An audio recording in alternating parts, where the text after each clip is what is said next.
আসসালামু আলাইকুম। একটা শাহি রেজালা তৈরি করব, যে গরুর মাংসের শাহি রেজালা।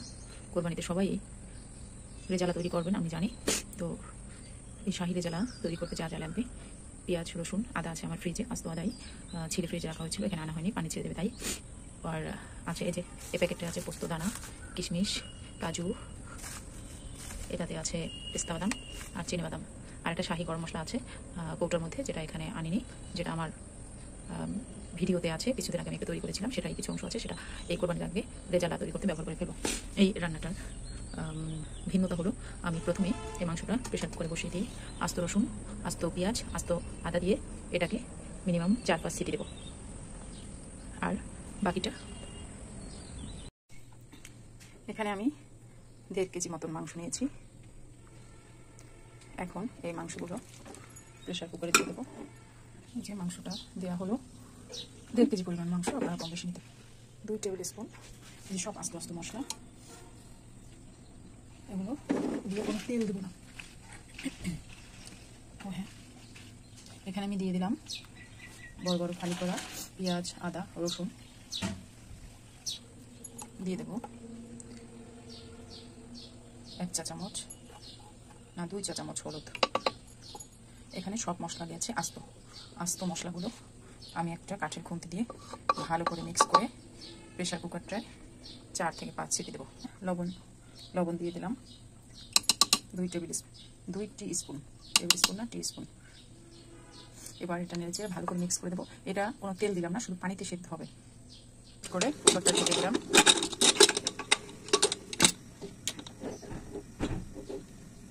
4 থেকে 5টা সিটি দেবো, তারপর নেক্সট কাজে চলে যাব। এবার আমি শাহি মাংসটা ভুনা করার জন্য এগুলো ব্লেন্ডারে ব্লেন্ড করে নেব। এবার দিয়ে দিলাম চিনাবাদাম, কাঠবাদাম, পোস্তদানা, কিশমিশ, এগুলো এখন ব্লেন্ড করে নেব। এই যে আমার গোটা গোটা মশলা দিয়ে প্রেশার কুকারে তেল ছাড়া ছিটিয়ে দিয়েছিলাম যে মাংসটা, সেই মাংসটা এবার আমি একটা হাঁড়ি বসিয়ে দিলাম। হাঁড়িতে তেল দিলাম।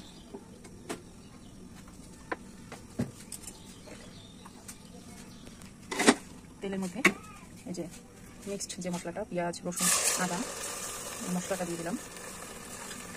এখন এটাকে ভালো করে কষাতে হবে, অনেকক্ষণ ধরে মশলাটা কষাতে হবে, একদম 3 থেকে 4 মিনিট, যেন গন্ধ না আসে আর তেলটা যেন ভেসে উপরে ওঠে, ততক্ষণ পর্যন্ত মশলাটা কষিয়ে নেব। তো আমি এই মাংসটাকে দেখলাম একটু ঝাল কম, তো একটু কাঁচামরিচ ব্লেন্ড করা, এটাকে আমি মরিচ ব্লেন্ড করা দিয়েছিলাম, আমার নিজের গাছের মরিচ, কাঁচামরিচ মানে কাঁচা কাঁচামরিচ ব্লেন্ড করা, এটাকে আরেকটু দিয়ে দিলাম একটু ঝালের জন্য। এই যে দেখা যাচ্ছে তেলটা উঠে এসেছে, আরেকটু কষিয়ে মাংসটা দিয়ে দেবো, আরেকটু কষাবো, বলতে একটু কষাতে হবে যাতে গন্ধ না থাকে।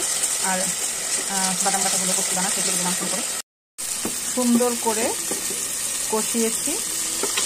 এবার এই প্রেশার কুকারে সিটি দেওয়া মাংসটা ঢেলে দিলাম।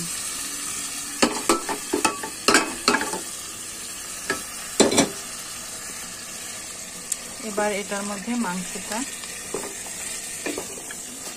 ভালো করে নেড়ে চেড়ে আর কিছুক্ষণ জ্বালিয়ে নেব। আর এখন দিয়ে দিলাম সে আমার যে বাদাম, পোস্তদানা বাটা। এবার দিয়ে দেব আমার নিজে হাতে করা শাহি গরম মশলা 1.5 টিস্পুন।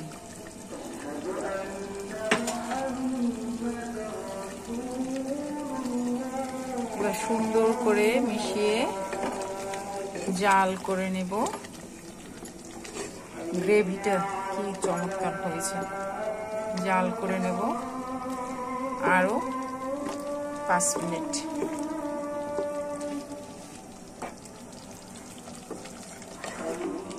এটা পোলাও দিয়েও খাওয়া যায়, রুটি দিয়েও খাওয়া যায়। আমি চালের রুটি দিয়ে খাবো, এই জন্য গ্রেভিটা একটু বেশি রাখবো। এরপর আমি চালের রুটি বানাবো রাতের বেলা। এই যে এখন চাউলের রুটি তৈরি করার জন্য বুড়ি সিদ্ধ করব। চাউলের গুঁড়ি আমার শুকনো গুঁড়ি, এই জন্য আমি 1 গ্লাস গুঁড়ির জন্য ডাবল পানি নিয়েছি।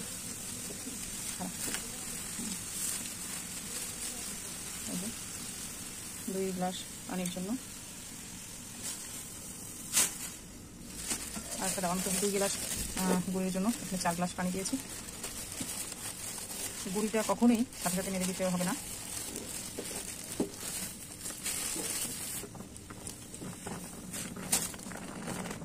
গুড়িটা দিয়ে এরকম ঢেকে দিতে হবে, ঢাকনা উঠিয়ে এরকম ছিদ্র করে দিতে হবে, তাহলে গুড়িটা ভালো সিদ্ধ হবে, খামিরটা ভালো হবে, পিঠাটা একদম ফুলে উঠবে। গুড়ি সিদ্ধ করে এরকম ধরনের আটা পাওয়া যায়। এই যে খুব ভালো করে মাখতে হবে, একদম গায়ের জোর দিয়ে শক্তি দিয়ে মেখে এই যে একটা বল করেছি, এরপর এটা লম্বাটে করব, তারপর কেটে নেব, লেচি কেটে নিয়ে তারপর রুটি বানাবো।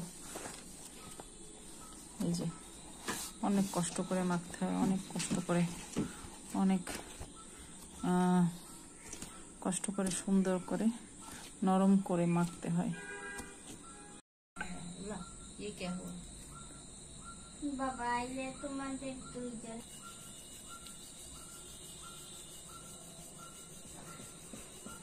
এই যে রুটি বেলছে আমার মেয়ে, এই যে আমি লেচি কেটে দিয়েছি, এই রুটি হচ্ছে, এই রুটি চাউলের রুটি, ঠিক এরকম থিকনেস থাকবে, একটু পাতলা হবে, পাতলা হলে রুটিটা ভালো ফোলে।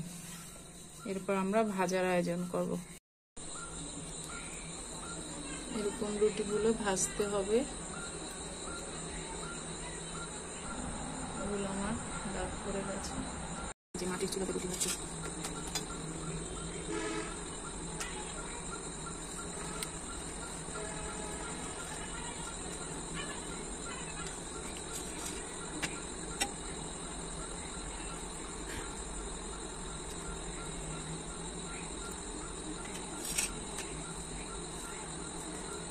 মাটির চুলাতে রুটি ভাজতে খুব ভালো, একদম রুটিগুলো ফোলে ভালো।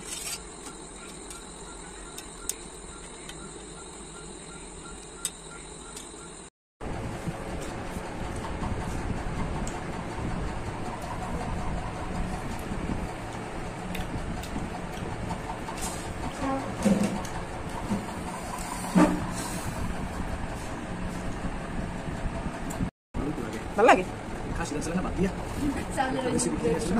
পিঠালি পিঠালি ঘন হয়ে গেছে, ভালো লাগে। তাই